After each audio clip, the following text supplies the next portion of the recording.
Hey, Shalom, and welcome to Wisdom in Torah Ministries. Today we're going to have a really interesting conversation. I'm meeting again with Professor Mark Chavalas. How are you, Professor? How's it going? I'm doing well. How about you? I'm always doing good until I see all you Dodger. You strategically place the Dodger stuff all the time. I like the Lakers. Dodgers, I don't know, man. But we I would pray for you. well, it was just I mean, there's just so much paraphernalia around here. It's sort of hard not to have it. Man, My that's daughter-in-law gifted me this a couple of years ago. She drew it, so that's cool. That's cool. Well, welcome back. How's it going? yeah, it's great, great. I hear you were in Texas, and so you must be well, it's just an hour difference, and so you should be okay, I guess. I'm fine, but it's just yeah, I was so worried out because I had the opportunity to speak at a congregation. They were great, and they gave me plenty of time. You know, when you go somewhere and they give you enough time to really like develop a topic, and I was able to speak on Friday night, Saturday morning, and Saturday for 2 hours in the afternoon. So Wow. it was really good trying to connect all the things, and the audience was incredible. You know, when you have people who are willing to listen. You know, in the scholarly world, I'm sure you know clearly that people listen to you and they may have objections, but by and large, they listen to you. You're the professor. In the religious world, you see a lot of people who don't necessarily study the areas being discussed, but because you ruffle religious, sacred cows, they get upset. And sometimes they don't let you finish your thoughts. And this weekend was great for me because as somebody who likes to research, as you know, because now you're getting to know me pretty decently, who likes to study and research and is learning, sometimes you get so excited about sharing things with people. And all you want is just to share. You're not looking for them even to agree with you. It's just like, hey, let me share what I got. And then you can make a better choice in how you do things. And this particular audience was unique in that they allow the space. And the Wow. questions were directed to learning, not to argue. And it's so good to go somewhere where I could be just, okay, I don't have to be defensive. I could just exchange in a real, that was really cool. It's been a while, so I'm really happy. Well, that's really nice. I'm I'll have to find out what that's like. No. Hey, well, as you know, sometimes, unfortunately, religious people sometimes are the toughest audiences because they're connecting feeling and they don't know how to differentiate feeling versus truth. and and sometimes they equate their own interpretation to truth based on their own interpretation. And as a scholar that you are, you're more focusing on what does the text says and what does the evidence shows us, and then you're making a decision based on that in your research. And today's topic is that. Today's topic is a controversial topic that you brought up, you want to do. So you're the bad guy, okay? Well, wait a minute now. I think I brought the topic up, but then you said, "Oh, that'd be a great topic." So, so, so It would be a great topic. Okay, I, so we're gonna talk about it. You're gonna talk about it. I gotta be honest with you. This is not a topic that I really studied a lot of. I think I really didn't know there was a lot of information in the scholarly world. There really isn't, but the ones that is out there, you sent to me, and you send me a flood of information I cannot keep up. This is one of the books that you recommended. Tell the audience a little bit about the book. It's by Michael Heiser. well, he's the editor of this little book on the Anunnaki because he had before he passed away a year ago. He had been interacting with a lot of the people who are interested in the Anunnaki, seeing them as outer space aliens and connected to a planet called Nibiru and all these different things, which I knew next to nothing about. And so he basically decided, I'm gonna let the people know academically where this information is from. And so he took four articles that were all written in German in the 60s and 70s about the Anunnaki and had a German woman, translate them into English. But as you notice, they're extremely very technical. He wrote the preface to the book, and then he has a nice summary at the end of the book.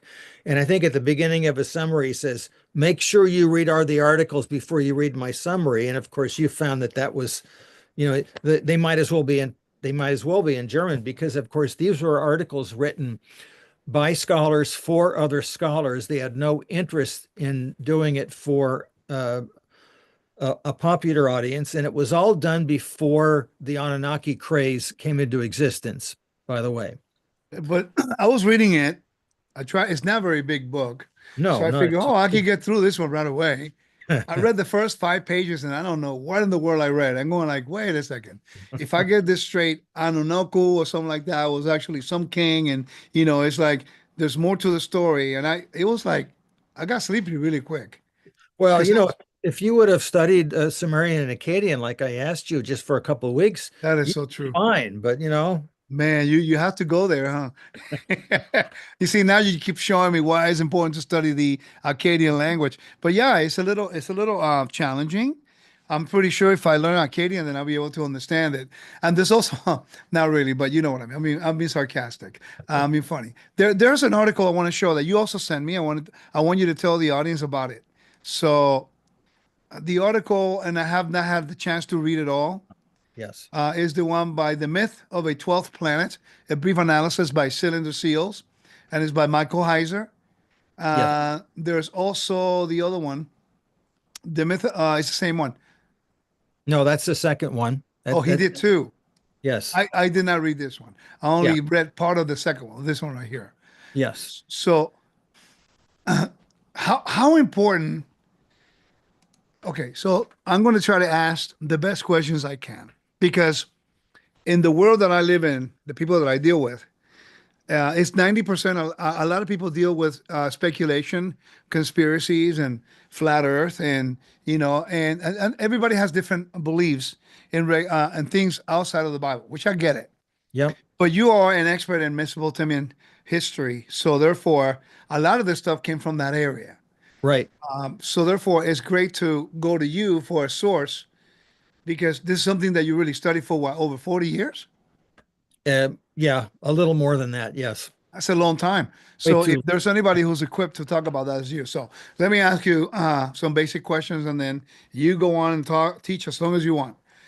The Anunnaki are the Anunnaki this supernatural beings, or was evidence in the archaeology that shows that they have a point of beginning, that this is actually a kingdom or a real person or a language. What is it about?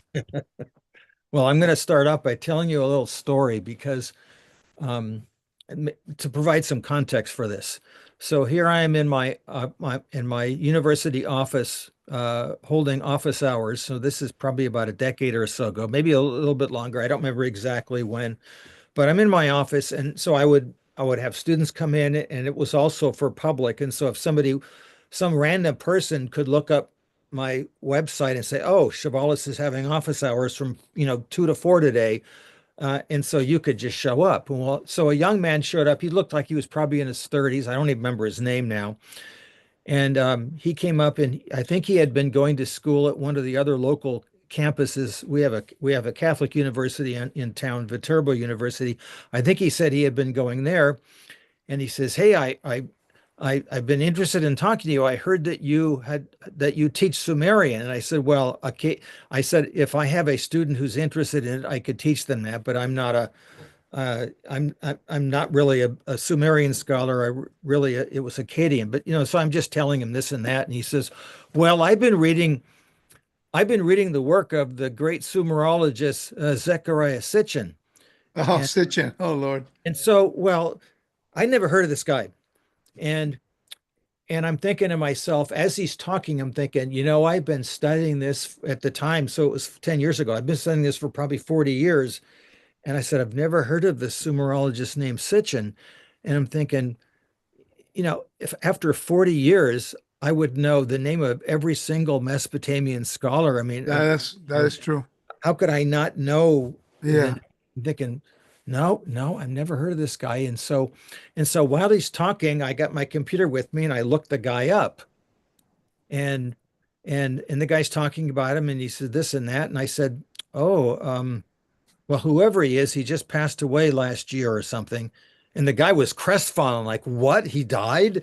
And I said, "Oh, I'm really sorry to be the bearer of bad news."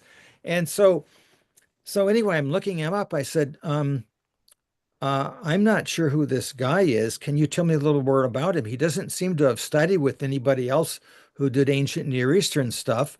Uh, he Right. mentions he mentions that he knew Samuel Noah Kramer, that he met him or something, but that doesn't that I mean, just Right. just because I talk with you doesn't mean that I was a professional baseball player just Yeah. by association. So anyway, so he's chatting and he starts talking about the young man starts talking about the Anunnaki and Nibiru, and I'm thinking, I don't know what you're talking about. I said, I know who the Anunnaki are, but they're hardly ever mentioned in any Mesopotamian texts, and so I was just absolutely bewildered by it.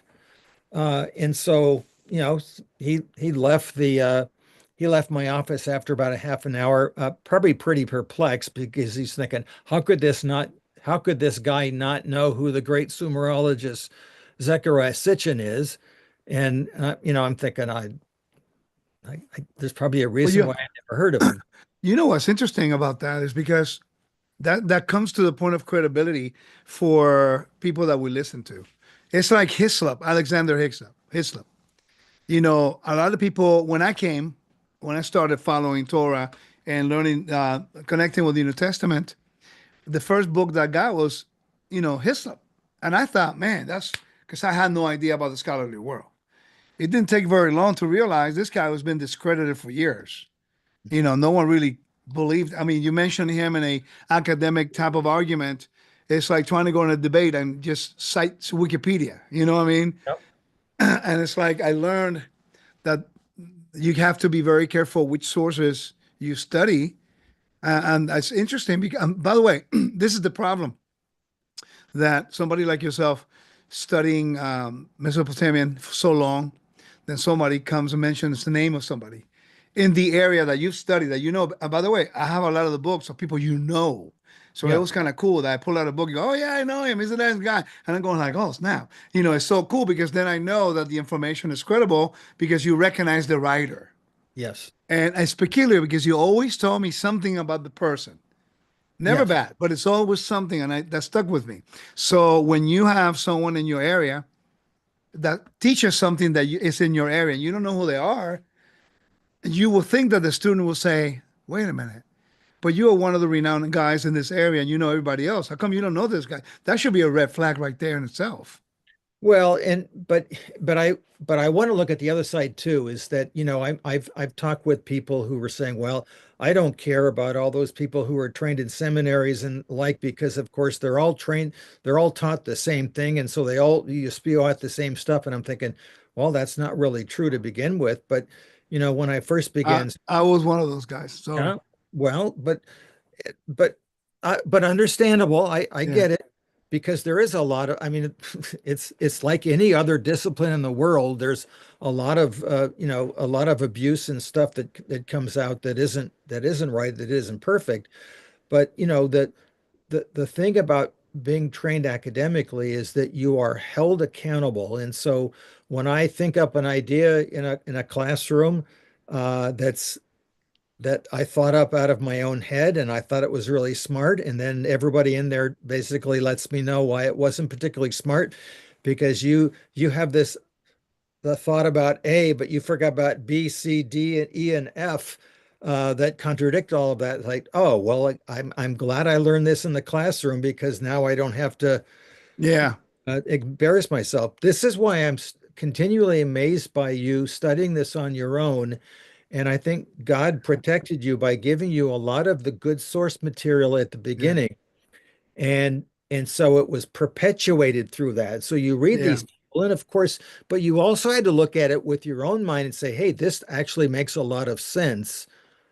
Let me go on to the next one. Oh, that makes a Right. lot of sense too. And so it's not simply that I read a book, that No, on the Hittites by Harry Hoffner. Well, I expect that he's always going to be good, but I still have to look at the argument and say, that's all right, true. that makes sense. That makes sense. That happened to me with one of Walton's books. Yep. One that he wrote back in the mid '90s, and I read it. I'm going like, what the heck is he talking? Man, really? And I had to stop reading it because it was completely departed from a book he wrote 15 years later. And then I'm thinking, But of course, he's growing. He's learning. I mean, sometimes we assume that if, but you know as well as I know that when you study the ancient Near East, you cannot be dogmatic about one position because the information keeps coming up all the time that you need to adapt to whatever the evidence says. And unfortunately, the religious world don't think that way. There's some pillars and foundational things that you want to make sure they're consistent. But in regards to the environment around the Bible and to whom it was written to and how it was said, and this is an example of that. So I'm glad that, and I do have to say one thing in regards to the compliment you gave me about God protecting me. Yes. And the Lord has been gracious to set me up with people who really direct me, like my teacher, Joseph Good. He's the Yep. one who really, I began to pay attention how he managed sources. And he always quoted sources. He always cited a verse. He always gave credit to everybody where he got it from. And I said, I kind of like that. Let me do that. So I was blessed to have that example, and I also have it with you. So it's kind of cool. I'm learning a lot. It's exciting. Unfortunately, when it comes to these topics, I think the audience is more interested in arguing about speculation instead of going right to the evidence. So why don't we do that? Let me just get out of the way, and I'd like to know more about the myth about these things and what you know about it, because I'd rather you talk about the importance of understanding truth in context than continue speculation like the two Babylons and some other books that are speculative from resources that are not credible. So that's important. Yeah. Okay. Well, and I'll have one other quick comment is that, in the way to address this with the populace, I think, like I've said before, is with patience and humility and deference and saying, yeah, that was me, or that could be me, and maybe Yeah. that is me about something else. And so I've got my blind spot. Let me work through them because, of course, you think about it. If at every point I disagree with you, I also insulted your intelligence and told you I can't believe you think that way, etc., Yeah. you'd you'd feel alienated and say, well, I don't think I want to talk to this guy anymore. He keeps Yeah. on insulting me, and so you've got to do it like that. And so let's start off with this thing called the Anunnaki. Um, you know, the other thing that happened to me is maybe a year or two later, I have a son who is really interested in a lot of this stuff, and so he brought up the planet Nibiru, and I said, I don't know what you're talking about. What do you mean the planet Mhm. Nibiru? And he says, oh, isn't that's the 12th planet? I said, I don't know what you've been reading, and and so I got out my Assyrian dictionary, which is way up there. Uh, I'm here. I'm here. So yeah. And so I said, let's just look it up. I said, oh, Nibiru is not a planet. It's the word for crossing. And so it's talking about any type of planet, heavenly body that is participating in an equinox.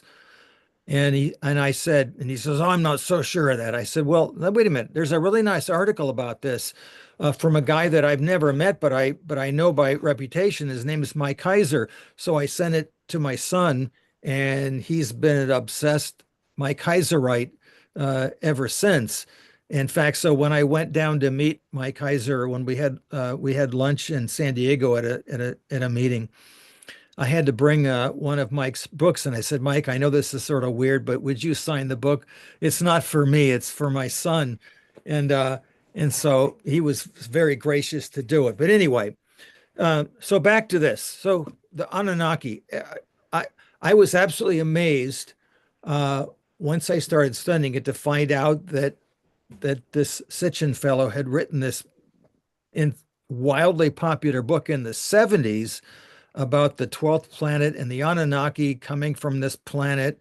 And they were the heavenly beings that had populated the earth. And so we're descended from them and all this other stuff. And I said, well, that's really neat. I wonder. And they said they're getting this from Mesopotamian sources. Well, you also have to realize in 1976, if you said you knew cuneiform and Sumerian Akkadian, uh, you could say pretty much whatever you felt like, and there was nobody, at least in the popular realm, that could check you on it. and Okay. that's in 1976. Yes. Okay. Huh. So Okay.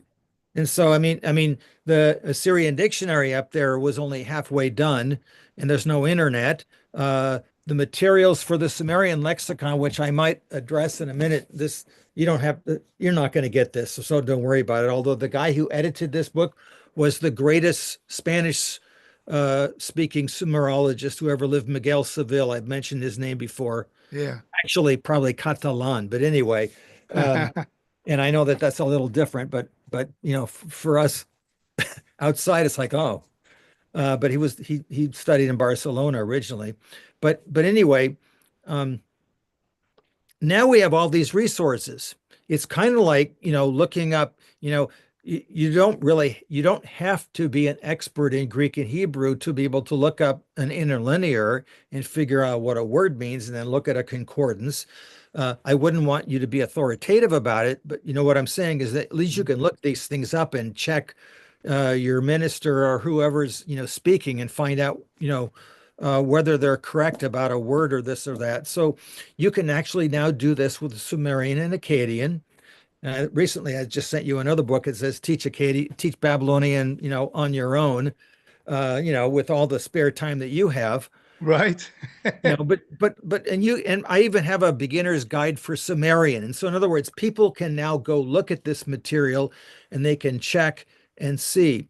And so it's pretty evident that this fellow Sitchin was probably really, really bright in terms of being able to look at languages, but he didn't know what he was doing when he studied cuneiform. And so he evidently looked at the Anunnaki and decided that their name looked like the name for on and the word for key.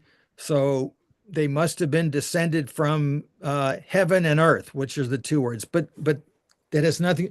That would be like saying that the word goodness and the word Loch Ness in English must be related because they both end in ness. Okay. So I got And a question. Just gonna ask you a yeah, question real quick. So that you what? Okay. So maybe Sitchin, when he wrote the book, I don't know what year he wrote it. That 1976. Yeah. 1976. So basically, back then, anyone in that field could write whatever, and it would not be validated. Basically, it would be difficult to validate like it is now. So Well, yes. And And here I am I know where I was in 1976. I was a graduate student at UCLA.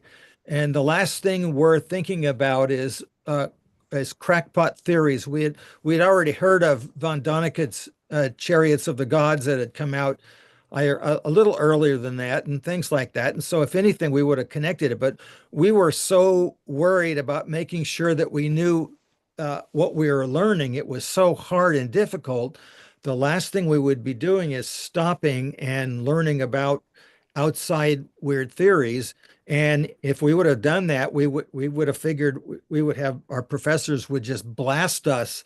In fact, when I looked up Sitchin, I found out that one of my primary Sumerian professor, Pyotr Mikulovsky, actually responded uh, on the internet when it first came out in the early 90s. And I'm thinking, wow. And he was wow. pretty belligerent about how ridiculous it all was. So anyway, Well, wait a minute. That's a really good point you're making because now you have one of the leading authorities on that subject refuting this particular book that many people within the religious world are using as source books, and yes, yet people like yourselves and the gentleman you just mentioned, um, it's not really an area of study within the topic that you study in college, isn't it? no. Wow. And there's a good reason for it. The term Anunnaki is really, it's pretty obscure actually in Mesopotamian sources. And so if you look up the term on the cuneiform list, in fact, I think Mike Kaiser will discuss this. I think the attestation is 180 times. That's with half a million, well, a couple 100,000 documents that have already been translated in both Sumerian and Akkadian. The term Anunnaki is only found 180 times. That's not very many. At You know, all. that I mean, it's a tiny amount, and so it's not as if it's a major concept. And what it is found, um, the term uh, uh, it's obvious that the meaning of the term is something like princely seed. The ah at the beginning has a couple different meanings in Sumerian, and the primary meaning is water, but another meaning is to procreate seed. And uh, in the old Babylonian period, they made dozens and dozens of lexicons. Since Sumerian was already a dead language, they were now show they would have a lexicon where they would show the Sumerian text, and then next to it they would have the Akkadian uh, translation of it. They were doing this for scribes who didn't know Sumerian anymore, and so they could write it. It'd be like a Latin Spanish dictionary or something, uh, Yeah. or or something like that, where I don't know Latin anymore, but or Latin English or whatever it might be. And so Sitchin argued that the Anunnaki were the descendants of the product of heaven and earth. Well, he had no idea what he was talking about, but also tells me that he didn't understand the difference between script and language. Uh, the Sumerian script, uh, if you don't know both together, you're going to make a lot of mistakes. And I'm not going to go into all the details right now, but he made multiple mistakes. I have not read his book yet, by the way, because I prefer right now to provide the positive or maybe even the negative evidence for this material. Yeah. In fact, if you look up the word Anunnaki on Wikipedia at the very bottom, they'll show you an article by Nicole Brish, which is a one-page article on gods and goddesses of Mesopotamia. And she has like the best little article on the Anunnaki. And I think I might have sent you the link to Wow. that. The best article on the Anunnaki you consider is by it's only one page. Yes. Yeah. That's amazing. That's all you need. So okay, so wait a second. Let me get this straight. I'm a little confused here because um right now there's some dude going around. He just got hammered recently in a debate with a Christian brother, Wes something. I forgot his name. Wes Huff. He did a debate with a gentleman, I forgot his name, who's a conspiracy theorist, and he talks about the Anunnaki, and he started quoting the Bible out of context, and Wes Huff took him out for lunch, man. I mean, it was really interesting. And so he keeps quoting all this crazy stuff, and he's going around the world teaching this, and people that never challenge him. You mean to tell me that the best article that you consider on the Anunnaki is only one page? Yep, that's it. And the whole world is putting the whole hopes and eschatology on the Anunnaki. That's crazy. I mean, Uh, a lot of the Christian people, they're looking into this type of stuff that is speculative to actually complement their Bible studies and eschatology, which makes no sense to me. well, and I'm not a sociologist, but I'm wondering because I think it's our innate desire to go beyond ourselves. And so you think about our civilization. Uh-huh. I'm not going to go very far with this, but if you think, when we're little kids, and where we learn all sorts of things about fairy tales, and of course, what the fairy tales give you an ideal world, but it's beyond us. Um, then you think about what's the most popular book, let's say around 2000 in English, it was Harry Potter. Okay, Yeah. why? Because it goes beyond us. There's another world out there, and we know there's something else out there. And of course, the Bible tells us all about it tells us exactly what we need to know when we come to the outside world. But here we are in a secular world. They're looking for things beyond us. They're sort of reacting against the scientific revolution, where we sort of created a universe which was infinitely smaller. Then it exploded again with Copernicus and got much, much bigger. But of course, it was mostly empty space. And so we're trying to figure out, why are we here?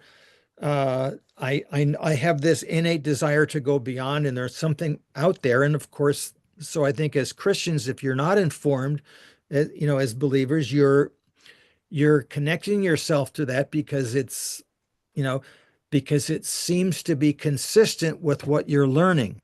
Okay. And if you can connect the Anunnaki with the Nephilim, which we might not be doing until the next time, this might be a two-parter, who knows? Oh, we But could make it a two-part. yeah, but It is it, okay, so let me ask you a question. Maybe off the topic, but it's part of the topic because um, the whole principle of the I'm sorry, not a principle, but the whole idea of a flat Earth goes right alongside the whole belief system. They're connecting the Anunnaki with the Nibiru and the flat Earth thing, and also these the Nephilim too. So, I mean, talk about going back to myth. Yes, Going yes, from myth, going back to myth. yeah. You're good. So we're going back to it, and I think that it also might be a reflection, even us in the believing world, where maybe we just haven't done a good enough job in in talking about this stuff, and maybe we've ignored it to a point where people have said, well, if it's going to be ignored, I'm going to find it out on my own. And all this information out there, you're old enough to remember when the internet first came out, I mean, it was an open sieve. So Yeah, anything and everything could be out there. And I remember if a student quoted Wikipedia to me and I said, no, don't even look at it, don't even go there. But now I can tell them, Wikipedia is it's not perfect, but it's better. And so if I look up an article on something on Mesopotamia in Wikipedia, I can look at it and pretty much tell you who wrote it. yeah. And then I'll see what sources are they using. Oh, they used really good sources. That's Okay. what I do. I go straight to the bottom. I Yeah. look at the sources, and then I say, okay, maybe I mean if they quote you, or they quote Walton, they quote Heiser, they quote some of the scholars dealing with that area that I'm studying. Then what I do, I read it, and then I go to the source. Yeah, exactly. And You know, and if I have a good book that I like, I'm also going to read a couple book reviews because I'm thinking maybe I just got caught up into this. Oh, here's a book reviewer who critiqued this or that or didn't like it for this reason. Oh, I hadn't even thought of that. So I mean, because none of us are perfect. So anyway, back to the Anunnaki. So there's about 180 attestations of them. Uh, they seem to be it's a collective term, and you have to realize something about Mesopotamia. We're dealing with 3,000 years of documents. And I know I've brought this up before, but I think I have to say it every time. And the documents are they're not consistent. In other words, the concept of the Anunnaki for the Sumerians in 2500 BC is different than the concept of the Anunnaki for the Babylonians in the Seleucid period 2000 plus years later. The term's the same, just like the word American. You know, you and I can use the word American, but if it's 200 years ago, it's going to have a really different meaning, and it's probably going to have a really much big different meaning in 200 years. And even today, I might have to explain myself. Oh no, I'm talking about the continent, not about the country, or this or that, and and so the term Anunnaki is pretty much the same thing. It's clearly first of all, we actually have human beings described as Anunnaki on occasion, and okay, that's because the term simply means princely seed. The term Nun in Sumerian is the word for royalty or prince. The term is the word probably the word for seed. So it's like the seed of a prince or princely seed. The the key, by the way, at the end of it in Sumerian is actually a genitive marker. So it has nothing to do, it's not a noun or anything. And when the Akkadians took the word, they it was their loan word, which I've told you before. Loan words yeah. aren't words, they're stolen words. So they take the word and they basically make a noun out of it, Anunnaki, and they would not have been aware of what the meaning was. Okay, so So we're taking okay, so we're taking a term that is descriptive and yeah, applying it to a different context than what it's supposed to be. yes, and here's the other problem about Mesopotamia, and I think I brought this up before too, is that it never explains itself. And so if you're saying, "Wow, I wonder what the Anunnaki were like," it never tells you. There's no Right. definition of Anunnaki. You have to look at all the contexts, all 180 contexts. And by the way, you can actually do that. It wouldn't take you that long to look at every single context, but of course you'd get sort of bored looking through it. And they're clearly divine heavenly beings. Okay, most of the time they're appear to be, they're never described in a singular form. In other words, we're never told that a particular god is part of the Anunnaki, but in some periods they're described um, in the heavenly realm. Sometimes they're described only as netherworld gods, but that Yeah, depends on the period. The Hittites, 1,000 years later, yeah. uh, only talk about them, and in fact, they're sort of compared to the Titans in Greek mythology, which is really, really interesting because, of course, the Titans are the ones who ultimately lose to the younger gods who are headed by Zeus. And the same thing happens in the Mesopotamian creation epics with Marduk and all that other stuff. Yes. You're talking about the word meaning in page 16 of the book. He talks about the word meaning here. Um, just so the audience can follow along, because you're kind of messing up a lot of people's extracurricular studies, which it's interesting that as you know, we study a lot. We know each other well enough now that you know that we're serious about research. Yeah. And this is an area that I was never interested in because I never really saw any information either. But I did not know there was such lack of information. I just never interested me because it didn't seem right. So talking about the meaning, the word meaning here, and in the on page 17, the second paragraph, it's just something simple I just read. It says a natural interpretation, gods that are seed of the ruler, means the requirement that a genitive connection must be present regarding the question of the word noon, ruler. So this is like one who led to Enki or Eridu of Eridu. We don't ever think about the definitions of the words. Yeah. That's quite it. When you said something like that, I looked at the page. I'm going like, man, we're really taking things completely out of. Yeah. And if you look on page 13, that's the article by Adam Falkenstein, who was the epigraphist for the German excavation to Uruk in the 1930s. And so he's the guy who basically published all the earliest Sumerian texts that we have. I mean, just one of the great So Sumerologists. all of it was in German Yeah. until when? Into Well, this book?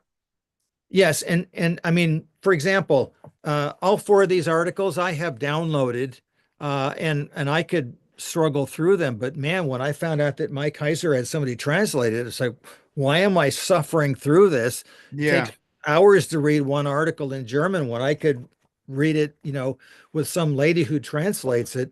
And so Mike did this specifically because he was getting all this flack about this stuff, and he says, "Wait a minute." I've got the sources here. Well, they're all in German. How about if I? So he took the trouble of of getting somebody to translate this, from the German into English, and it's not, and you can't just be anybody in German. I mean, this highly technical stuff yeah, in uniform studies, and so she was able to do that. I forgot.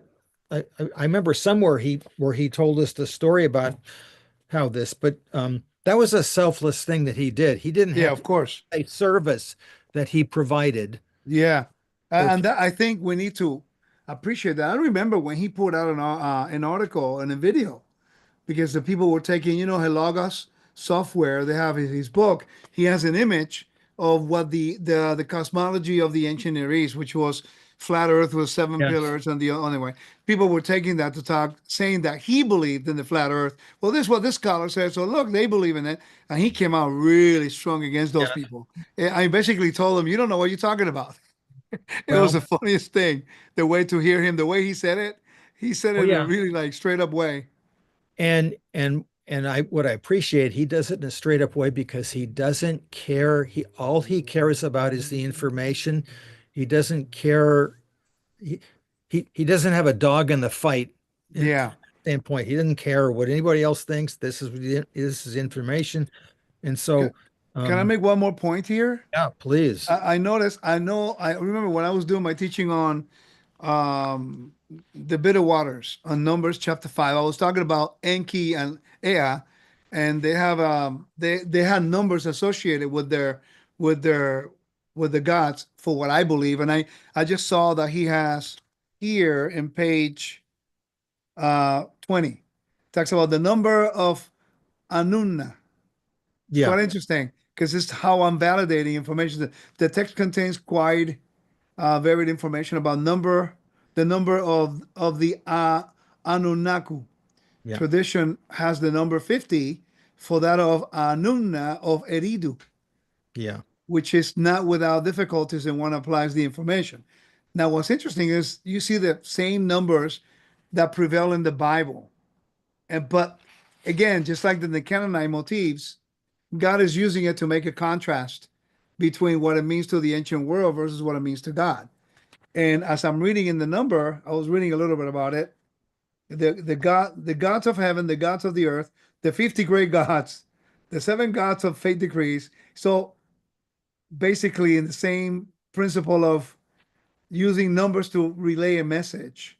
Well, yes. In fact, I'll talk about this next time, but the seventh sage for Mesopotamia, Enmeduranki, is associated with the sun, and he's connected with the number 365. Oh, And okay. who's the seventh from Adam, who lives 365 years? And Enoch. who of course, the famous pseudepigraphal book about Enoch makes all these connections. And Okay. so we can talk about that too. There's a lot of Yeah. interesting stuff here. And so, and by the way, the whole issue with the flat Earth, I'm no expert on Earth or anything like that, but I will tell you is that you've got to look at the cosmology and the worldview of the ancient Israelite to try and figure that out. If Yeah. you ignore that, then you're going to fall into that big trap of taking everything literally without any critical evaluation. Is what type of source am I looking at? What are they thinking? What type of literature is this, etc.? And that causes all sorts of problems. I'm not saying I got it all right. I'm really trying to figure this out too. But But but but you to that point though, it's interesting. I think I was listening to either Walton or even Heiser that they were making the point about it was Walton. It says the Bible was written for you, but not for you, but not. I for you, just but not to you. yeah, you go for you, but not to you. I use that all the time, Yeah. and I think some of the other scholars, Heiser, I think, also made a comment about that. He says, I don't think God was interested in trying to over-explain to the people about the form of the earth. He's explaining about the function of it. Yes, You exactly. Function. Exactly right. And so, and he's doing it in a language that is understandable to the people who are living there, because you know something, here we are in 2025 and we're a lot smarter than them, but you know something, we probably have a lot of it wrong too. Yeah. I mean, really, you think about it, that'd be like me try to explain the ocean to you, and all I have is you have a drip, and I have a whole bucket of water, so I know a whole Yeah. lot more than you do. But compare it to the whole ocean, it's like, we might have a little bit more right, but we don't know what we're Do you talking. do you think that what causes us as believers in the God of Abraham, Isaac, and Jacob, and also believers in the Messiah, Yeshua, that we get so narrow sometimes trying to adapt the Bible to our denominational thinking. Yeah. Sometimes we limit ourselves. Maybe that's why, different topics in ancient Near East, I remember when I started, it was a huge resistance to it because they kept the number one comment I kept getting was, well, is God imitating the nations? And I'm going like, I think you missed the point. He's talking to people in that environment. I don't think he's thinking about us in the 21st century, although righteousness and justice is the same. Yes, Government, order, crime, doing the good thing, all those things are the same, but they're conveyed in a different language, exactly right. so it's And quite and interesting. if you think about it tongue in cheek, it's the nations that are trying to imitate God in a perverted way. That's It's true. the other way around. So anyway, back to the Anunnaki for a little bit here. So we have Sumerian texts about them, we have Akkadian texts about them, and then later on in Hittite and even Hurrian texts, uh, describing them. And by the way, they're not all consistent either. They're quite contradictory, just like just like almost any other theological concept from the ancient Near East. It depends on what town you go to. So I think we talked a little bit about this when we talk about creation epics, is that you've got the main Babylonian creation epic that has Marduk as the champion. But if you look at earlier Sumerian stories, uh, the principle of creation is similar, but the details are always different depending on the area that you are. And so each That's town true. might have had their own traditions. So there it Yeah, appears the same thing about the Anunnaki, but there's no the only thing in general I can say is that this seems to be a discussion of a collection of deities, usually high deities. But for example, another word that is used for gods is igigi, which is usually talking about the seven top gods. right. Sometimes they're the same as the Anunnaki, sometimes they're not the same as the Anunnaki. So what do I do with that? How can I be authoritative about it? That's true. So that means that the Canaanite pantheon was actually composed on names changed from those other, just like the Egyptians and also the Hittites and later on the Greco-Roman world too. Different names, same gods more or Exactly less. right. You know, I suppose it'd be like the difference between Puerto Rican food and Mexican food, or what is it like? No, we have better food than you guys. Yeah, Or yeah. it's it's like, and so an outsider might say, oh, they all speak the same language, aren't they all the same? No, no. And so the same thing um, about Mesopotamia. Each city had their own traditions, and you might see an overall general theme, but the specifics are very different. And so for me to try to grab hold even on what the Anunnaki are, it's really hard. For example, the Anunnaki are mentioned in curse formulas, and it'd be like saying you put all the gods together. In fact, I looked up. Uh, I think I told you at the beginning of last year, I was asked by a I was interviewed by a group that called the Broader Lens Podcast, and they're really interested in the Anunnaki and stuff. And they asked me about it. I probably won't be asked again because I said, well, there's nothing to see here. Um, and I was saying, the Anunnaki, it's kind of like a catch-all term. I think it's kind of like what Paul is saying in Acts 19 when he goes to Athens and he says, you guys talk about the agnosto theo, the unknown God. Well, I know who it is, which by the way is pretty arrogant from an outsider standpoint. That sounds pretty arrogant. Like here we are, been studying this our whole Yeah. lives, who it is. Well, it's just sort of a general catch-all term for the high gods. Another That's place, it. I didn't they're know that. That's interesting. yeah, but in other places they're only underworld gods, Yeah. and so Can I ask a question? Somebody posted a question that I think is a good one. Um, Hopefully it relates. Says, do we consider angels and demons to be actual beings or leftover personifications of ancient Near East pantheons? That's actually a great question. well, it is a great question, and the answer is probably somewhere in between yes Between, I and would no. agree with that. But Yeah. and the reason I say it is we really have to go to the next level once we figure out who the Anunnaki are and who they're not, because of course the next thing I was asked in this podcast, well, what about the Anunnaki and the Nephilim and Elohim in the Bible? Are there all connections?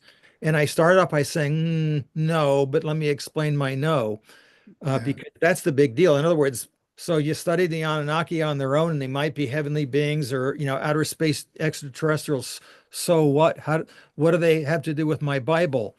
Is somebody's going to ask, and of course that Sitchin and others have tried to connect him to the Nephilim. I'm not going to do that today. We won't have time, but I will try and show you that you know the Anunnaki, they're never worshipped by themselves. In other words, there's no statue or worship in the Anunnaki. There's no cult formula where people are worshiping, particular Anunnaki. It's different than, let's say, Abraham probably worshiping the moon god. And I know I brought this up last week, but I'm more and more convinced of it. In Genesis 15, where when the animals have been divided and something is going through it, the torch in the center are probably representing the moon god. That's my guess. And if that's the case, then it's like, yeah, watch them go by, say goodbye. They're gone. Uh, Mm. don't ever even think about them, again. That's my guess, but I have to really um, look this up. Again, this is one of my ideas that I have to run by some people and find out whether it has any. Um, Yeah.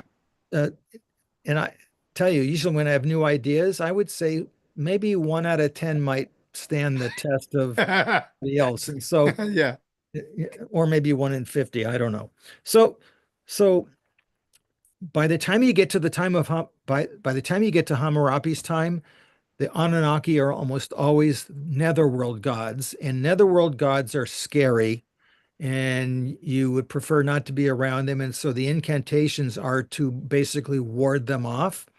And so they sort of got a demotion in some respects. So Yeah. there used to be a term for all the high level gods.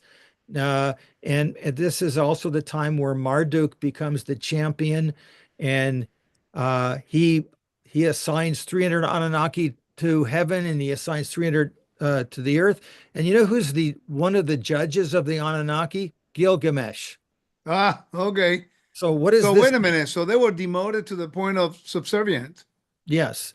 And by the way, Gilgamesh is part divine and part human. And by the way, he's an Abkalu, by the way, and I don't, I'm just going to throw that word out because it's completely alien, I'm sure.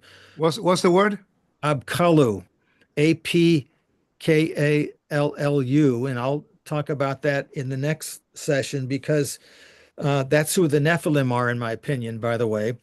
Um, and that's who they're, I'll, I'll, I'll, I'll try to connect that a little bit. But anyway, so back to the Anunnaki. I don't know if there's really anything else I can tell you. Is that sometimes the god An is the father of the Anunnaki, except that if you think of the term in its generic meaning, princely seed, he's the god of the, he's the father of the those who have princely seed.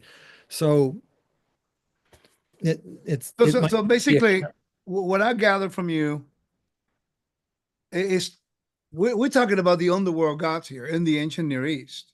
yes. So it's no surprise why the Bible is silent on it, Yeah. because the same thing happens with the demons. People always ask for a demon in any corner. They're looking for a demon in every corner, and I always tell Yeah. in every corner. I tell people, well, in the ancient Near East, demons were supposed to be like the oppressors. In other words, you serve the gods, and then you believe that you will be cursed, and demons will be attacking you all the time. And I find that interesting that in the Bible, God is telling Moses, yo, Moses, tell him if a woman is her menstrual cycle, just 7 days unclean, you'll be good. If a man has a seminal discharge, he's unclean until evening. If there's a black mole in your house, well, just you get it fixed. It's okay. I mean, those things were connected with the underworld. Yes, absolutely. Talk about demystifying the whole kingdom from any kind of fear. I, we, I think it's, since we've had our scientific revolution, we've sort of demystified all of that stuff. Yeah, And so for most of us, it's like, we think in a secular way. And so we don't think of, we think of God in a supernatural way, but we don't usually think of anything else that way. And so, but we're beginning to change in this culture. And so you're right. People are starting to find a demon in yeah. every rock. Well, And can I give you an example of that? In that I remember reading, it was actually Walton's, one of Walton's books, and somebody else's book about demons and stuff. And I found it's interesting. Yeshua does this miracle in Gadara, which is in the north, on the right. eastern side of the dead of the Sea of Galilee. And I've been there, so it's like it's kind of interesting. And all of a sudden now the pig are thrown into, the spirits are thrown into the pigs. They Yeah. go into the sea, Yeah. right? Well, you're an engineering scholar, so to you that makes sense. So if you go back to Ray Vanderland, actually made a point of this. The pigs was actually the emblem of the 10th Legion, Yeah. the boar. So Yeshua is sending a message about impurity within the oppressors, the Roman Empire, throwing them into the sea, which you know what it represents in the ancient Near East, Yeah. which is the underworld or Yeah. chaos or whatever. once I understood it, I'm going like, wait a minute. Every single miracle of the Messiah has a meaning Yeah. about the message behind it that we only focus on the miracle. We don't focus on the teaching behind the miracle. And without doing that, you're right, we lose the depth of the meaning. I mean, we can look at a miracle and say, "Wow, that was really cool. That was a great miracle." But when you find out that he's responding to something very particularly, kind of like the story of the Good Samaritan, when you realize that he's responding specifically to Jewish leaders who are against him, and that, can't you at least be as good as what you guys consider a Samaritan, the lowest form of life that exists in your Yeah. mind? And and so anyway, so I don't know if there's really anything else I can tell you about the Anunnaki other than the fact that there are some isolated sources, and if you collect all of them together, it's not much. And then you come with and then the other thing we can talk about, I guess, briefly here is the term Nibiru, this so-called planet that the Anunnaki are supposedly from. And like I said, I have not read Sitchin's book. Um, Uh, if if somebody asked me to read it, I don't know. Yeah. Full disclosure, I used to I taught that back in 99, 2000, 2001. So we all fall into that, you know, I got Yeah. tired of waiting for it to come around, so I figured, it's a lie. Kind of gave up on it. Decided to start actually doing research. I don't know. I wish I would have known that about you. I don't know. I'm hurt But at now. least I let you know. Yeah. Uh, Just like I told you, I'm a Yankee fan. I'm not going to pretend Yeah. to be a Dodger, although I grew up in Los Angeles, Yeah, you but know. yeah, but you were proud of that. But Huh? but you're proud of the Yankee part. But no, I'm joking, of course. But I the What do you think? Why do you think many people, especially believers, who clearly have not done the research? I mean, everything that I read, now that you mention it, I've been studying engineering now 16 years, and I've never really stumbled into anything major on the Anunnaki at all. You yeah, will because think there after all isn't. the articles that we read and books that we will come across them. Now I know why. There really isn't much, you know? And so there's your vision. And then for like this Nibiru, I think I told you my son had asked me about Nibiru, and he was in my office with me. I pulled out the Assyrian dictionary. I said, "Here's the word. It just means to. It's the grammatical form of the word to cross. To- It's to cross over something. Okay. Oh, I didn't Um, know that. Okay, so and Nibiru means to NPR, cross it over. it just means it's and so it's a crossing thing. Okay, that's what the word means. All right. That doesn't mean it isn't a 12th planet, but that's not the point. And so you and so I sent you this, it's a pretty technical article called the Marduk star Nibiru. You probably haven't looked at it yet, which is perfectly fine, but Yeah. it's a technical sumerological article, but it was done about 10 years ago, and he doesn't make any reference to anything outside of it, whatever. Um, Who wrote it again? That's a scholarly his work name by is who? Emmanuel Friedman. Sounds pretty Jewish to me. Yeah, I read something he's done before, but now Yeah. never that one. Yeah.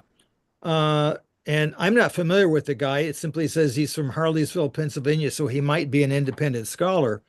Um, But here's his second sentence. The article demonstrates cuneiform support for the hypothesis that the name Nibiru may be assigned to any visible astronomical object that marks an equinox.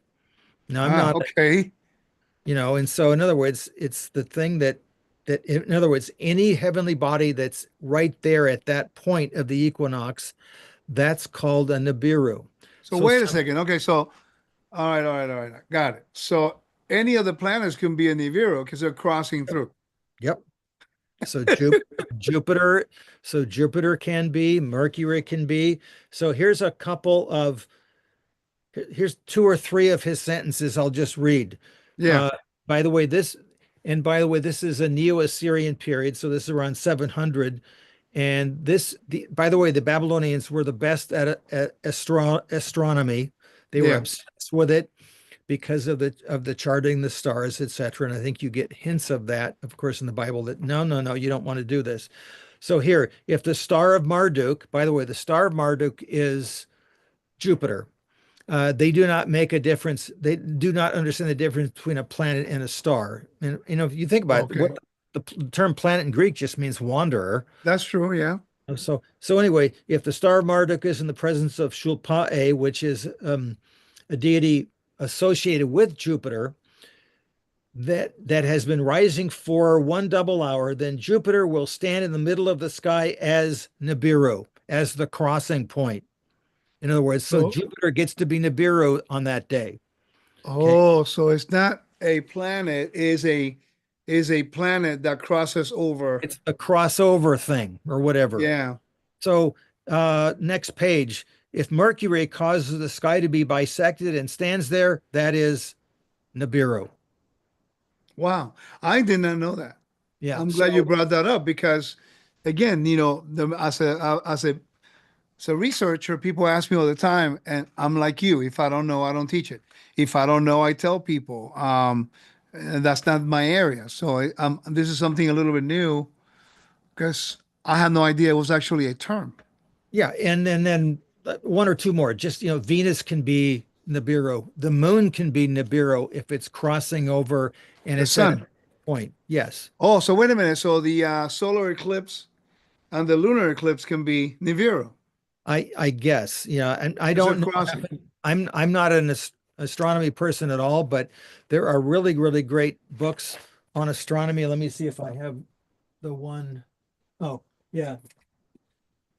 Here's the first one I would have anybody The want to heavenly read. writing. Jessica Rochberg, The Heavenly Writing.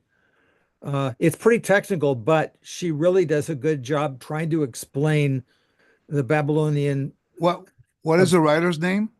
Rochberg, Bring R-O-C it down just a tad, because turn it a little bit more. Roseburg. There we go.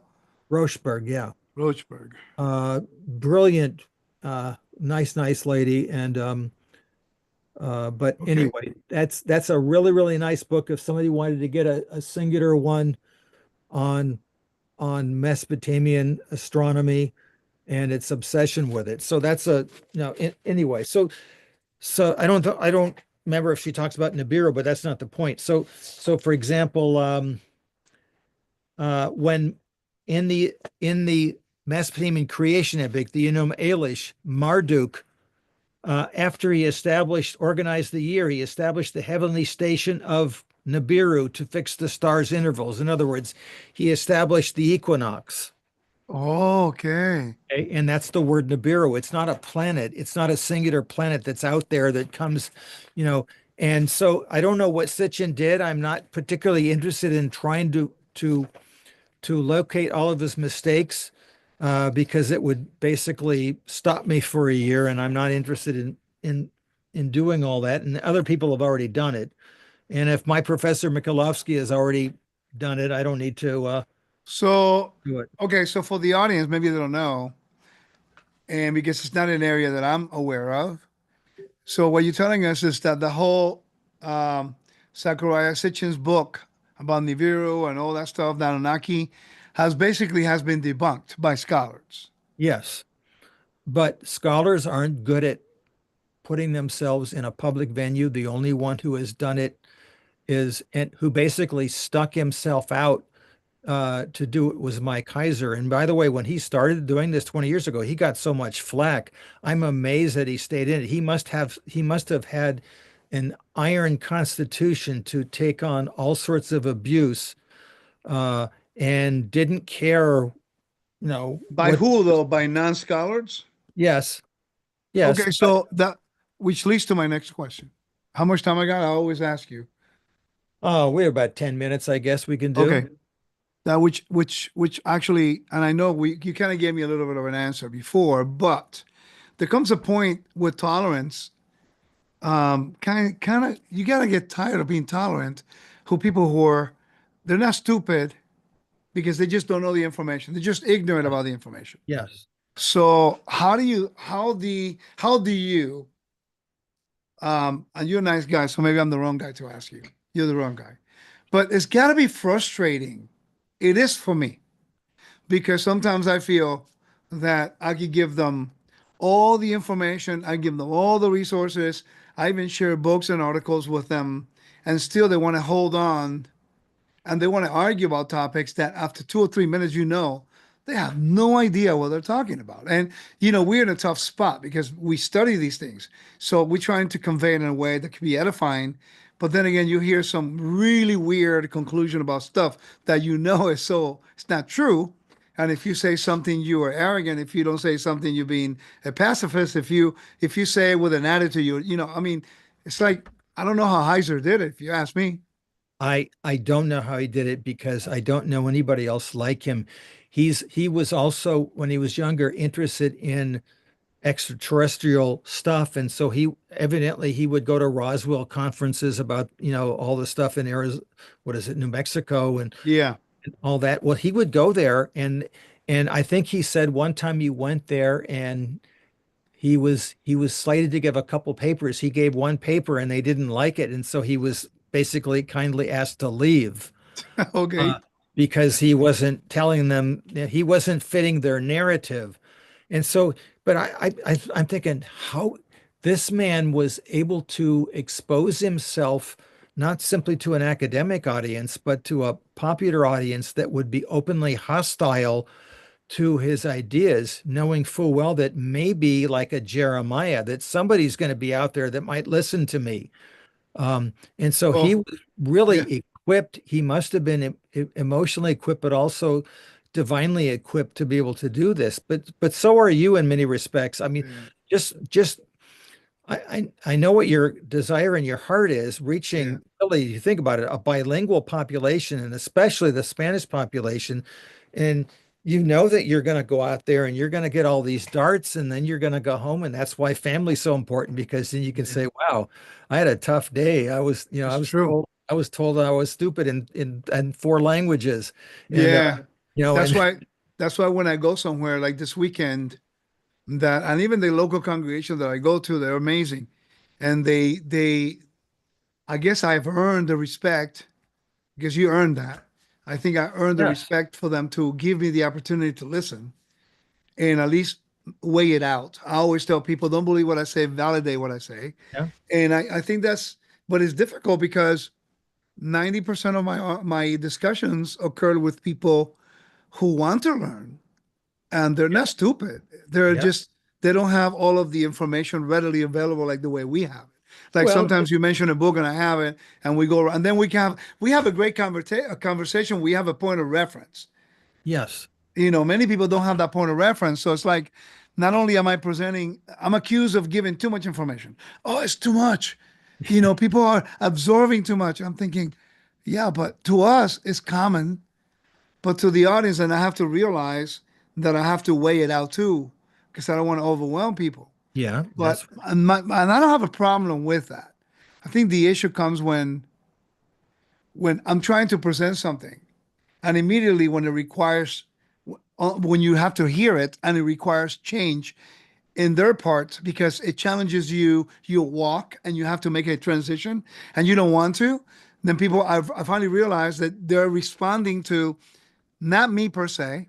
It's just that the information is challenging to their spiritual walk yep. and is revealing where they're at in their spiritual life. That's exactly right. In fact, and I mentioned this before, but if I would have a student in my office and they were complaining about struggling with this or that, my first question was, is this an intellectual issue or is it a spiritual issue? What is affecting you when you learn that such and such is true? And they have to think about it. And sometimes they really haven't thought it through enough to realize, Yeah, what it is that's bothering them. And we were there too, and we probably still are there with blind spots. And so, just think about it. Think about if we were discussing this 17 years ago, you probably would sing, hey, what on earth are you talking about, man? yeah. You're exploding my brain, and maybe, in other words, you had to be open. You tell me, I mean, you told me about that first instance where somebody, went behind them and pulled out a book and showed you some such and Oh, such. Well, think about if that would have happened 5 or 10 years earlier, you probably wouldn't have been ready for it. well, it happened with my temple teacher. I was listening to him on some of the VHS. VHS. And he will say something, I just turn it off. Not because he was not right. It's just I wasn't ready. Yeah, exactly right. It, So you know, so you think about it, and so that's no different than the people who you're talking to, yeah, that I'm talking to, and so if they're not ready, yeah, you present it in a different way. Again, I brought this up before. It's kind of like Jesus with parables. The parables are important because it makes somebody go home and think about it, and maybe they come back again and hear it a second time, a third time, a fourth time, and maybe they have to hear it 100 times before they start thinking, all right, this begins yeah. to make a little more sense. And so, Well, I like the way you framed it. I like the way you said, is this an intellectual issue or spiritual issue? And then thinking about it, that I would love to borrow that. I'm going to give you credit for two times, and on the third one, I'm going to claim it's all mine. But I, go I, I ahead. want to use that. I want to use that because I think you may be right. I mean, sometimes the desire for everyone that I know is to want to get closer to God. I Yeah. don't doubt that. I mean, even guys that vehemently disagree with because they're teaching crazy stuff, but in Yeah. their mind, they feel they're trying to get closer to God. Yeah. So intellectually, they're being challenged by things that takes them out of their comfort zone Yeah. or information that maybe they don't know, so they feel threatened by someone who's studying a little bit more.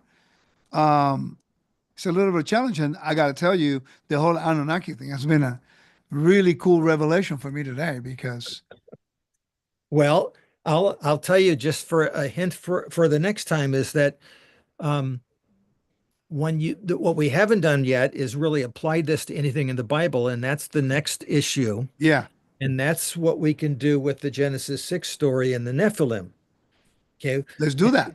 And by doing that, it's another uh, difficult thing which will stretch people and say, wait a minute, this is not how I was raised to think this way. Uh, Yeah. What's the Because you see, like on the flood story, everyone survives, but then you have the sons of Anak come around later, the giants. So you're thinking, well, what's going on here? It says everyone drowned, but yet they're survivors. well, and think about that seemingly unimportant term in verse 4 about the Nephilim. It says, yeah, they were there before and after. After, Like, exactly. wait a minute, that doesn't make sense. How does that work? Yeah. And we're not, and that's the other issue is that people like to resolve everything that's uncomfortable. And my answer is no, I'm not worried about resolving it. I'm trying to understand it. And that's what we could do next week is try to figure out who are the Nephilim. They actually are connected. When the writer is putting all that in, they're well aware of a Mesopotamian tradition about the Nephilim. They're not called Nephilim, which I do believe means giants. They're the wise sages, and they're suspiciously like the Nephilim. And there's all sorts of stuff going on that I'll try and work through. Well, I really think that'll be a good compliment. And what we're trying to do, what you're doing, is basically presenting both topics that are very controversial, Yeah. but doing it in a way that is that's scholarly with the evidence instead of running after speculation, which is what everyone does. And then you have the arguments about the speculation, and it gets into conspiracies, and then eventually people get mad because your speculation is not good as mine. And but I think today you basically put to rest, and at least in my mind, because that's a topic that I wasn't much more aware of. I really didn't care to study it too much because I didn't see anything ancient Near East in depth about it. That's why I never really touched on it. I Yeah. mean, I read a lot of books, and I never really come across the Anunnaki as this big article. I mean, nowhere. For good reason. Yeah. Exactly. Well, But I think it's a good topic to talk about. but I will end with this is that, I remember being about 18, 19 years old, and somebody did give me a copy of Von Daniken's Chariot of the Gods. I'm thinking, wow, this is amazing. And then somebody gave me Hal Lindsey's The Late Great Planet Earth. I'm saying, wow, this is amazing. And of course, Yeah, I had no framework to right. evaluate them. And so it's like my head's exploding. What do I do with all this stuff? And then as Yeah. I began to study it, it's like, oh, okay, they're making all these connections that are not supposed to be connected, but I didn't have that reference point to do that. So so and Interesting. it takes a lot of work, as Yeah, you know. You can't just pick up one book or just learn a few things here and there. You've got to just you have to devote yourself to it. for And sure. That's for sure, man. Today was really cool because this is an area that I really don't know much about. I was really looking forward to hearing you present it so I could learn how to do it to the audience without minimizing their existence, but in its proper context. Like today, the Nibiru thing, you blow me away. I never knew that before. So I really want to study more on that. I don't think if I could do it this week, but I'll be able to do it. And that's all right. No uh, problem. this is the one thing all of you don't know. We were supposed to do the Anunnaki. He sent me minimum, how many, like 4 or 5 articles? Probably. I don't And know. then recommended the book. I got the book. I started reading the first 10 pages, and it was like, wow. It made me realize how grateful I am that you did it because it's not easy reading. One No. of those things not too easy to understand, especially when there's little resources available for it. So remember, you like to say anything else before we go? Yes, I think that I'm going to guess, especially now, your viewers are going to be really interested in asking questions. And so I'm more than happy to get emails from people. Uh, Go ahead and repeat the email so we so can. M Chavalas, What is it?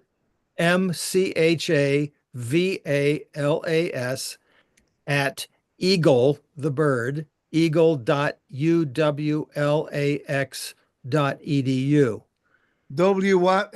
W So at e it's at eagle.uwlax.edu. U. Okay, WLAS X, dot. X. I'm sorry. I'm trying to write it over. Give me one Yeah. second. Eagle dot U W. LAX Uh-huh. dot edu. Dot EDU. DU. Edu is the means that you're from a university. Gotcha. I posted it there. So if you get all these emails, all right, I, guys. Hey, I'm Professor, gonna, thank you so much, man. my pleasure. It's been, I enjoy the Mondays with you. I really have a great time, and I want to thank you for your time. I look forward to seeing you next week, by the way. yeah, definitely. It's going to be good. We're going to be doing it, I think, next week. We're going to be doing it out of my house, right? No, that's in 2 weeks. Oh, in 2 weeks. Okay. So Yeah. next week, remember, guys, we're going to be talking about Nibiru. No, Nephilim. No, Nephilim. Nephilim. Yeah. So Yeah. Who were spread the with other people. Huh? Yeah, who were the Nephilim? Yeah. Who were the Nephilim? Let others know. Yeah. And let's come and get the balanced information from a credible source who study the topic. So I want to thank you guys for joining me. It's always an honor and a pleasure to share with you the wonderful things about the Bible and the ancient Near East. Remember, don't believe what we say. Go back and look it up. We got the resources for you to study it. That Yeah. way you can make a better choice and better decisions about what you're going to believe. And that way, when you come to certain books that have no credibility, you can understand the framework of your faith based on fundamentals and structure. May the Lord bless you and keep you guys. Thank you guys so much.